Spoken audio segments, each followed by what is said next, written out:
This is the S&P 500 SPDR ETF SPY one-day reading for October 8th, 2024. It's September 16th, 2024, 9:09 p.m. Eastern Time. SPY at the time of this reading, $562.84. That's USD. The shuffle video for the October 8th reading was created on August 4th, 2024 at 3:48 p.m. Eastern Time.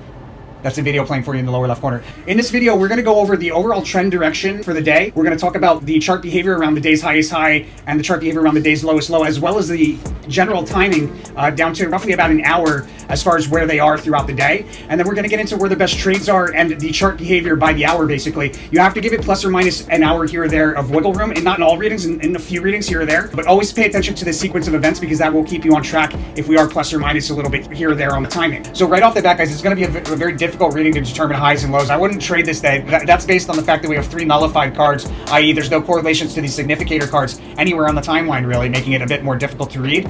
Overall theme for the day, we have a U-shaped dip that forms near the intersection of 2 perpendicular diagonal trend lines. Behavior on the highest side, we have a nullified Valor card and a unicursal, so pretty difficult to read. Likely what that means is that we've got this false breakout into key resistance. We'll probably break the resistance, meet another resistance, and then at that resistance there's a opportunity to open up a short. It will be an important technical price level that we should decline from pretty sharply, either overnight or in the not too distant future.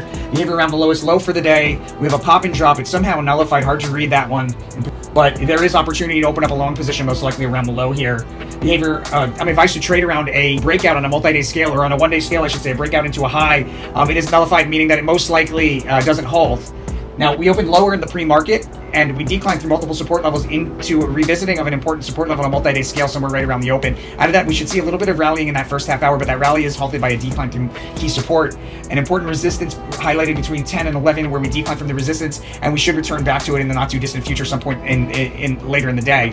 We do sideways rotation between roughly 11 and 12. From that sideways rotation, there's a big move higher, and then more sideways rotation at a higher price level.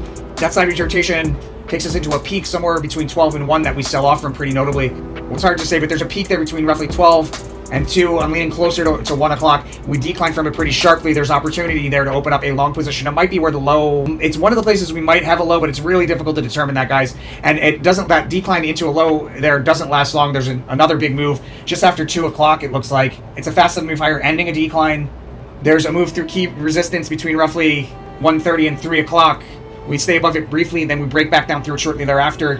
That peak, where we break through key resistance momentarily, there might be like a huge move to the upside to a high there around 3 o'clock. And then from that high, we decline through multiple support levels into a low. At the open field, or at the close, field attempt to break through key resistance that we expect to break through based on technicals. Instead, we turn around and we decline through key support into the post-market. Yeah, particularly difficult day to trade, guys. I would just avoid this for trading purposes. That's SPY for October 8th, 2024. Let me know what you think by hitting that like button. Guys, if you want the most up-to-date information and the most successful way, your most effective way to utilize this information is with our real-time Discord trade alerts and real-time updated trading view charts. You get all that stuff through our early access subscription on our website, Tarot for Traders. Much love and appreciation. Blessings to all my angel investors. I'll see you guys on the next one.